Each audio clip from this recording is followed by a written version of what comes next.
အားလုံးပဲမင်္ဂလာပါခင်ဗျာဒီနေ့ကတော့ဆရာက five vocabulary a day ဆိုတဲ့အစီအစဉ်လေးနဲ့အကြောင်းသုံးပစ္စည်း၅မျိုးကိုအင်္ဂလိပ်လိုပြောပြပေးသွားမှာဖြစ်ပါတယ်ဆရာနဲ့အတူလေ့လာကြအောင်နော်ပထမဆုံးအနေနဲ့ပေဒံဆိုတဲ့စာလုံးကိုအင်္ဂလိပ်လိုပြောပြပေးမှာဖြစ်ပါတယ်ပေဒံကိုအင်္ဂလိပ်လို rulerလို့အထပ်ပါတယ်နောက်တစ်ခုကတော့ခဲပြက်ပေါ့ခဲပြက်ကိုကြတော့အင်္ဂလိပ်လို eraser လို့ထပ်ပါတယ်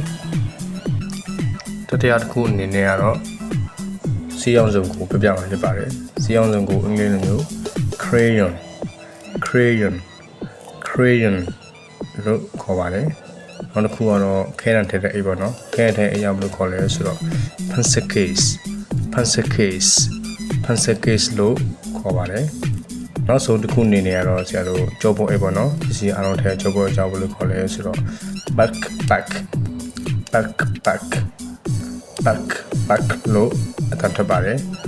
ဟုတ်ပြီဆရာတို့ဒီနေ့စာလုံး၅လုံးလေ့လာခဲ့တော့နော်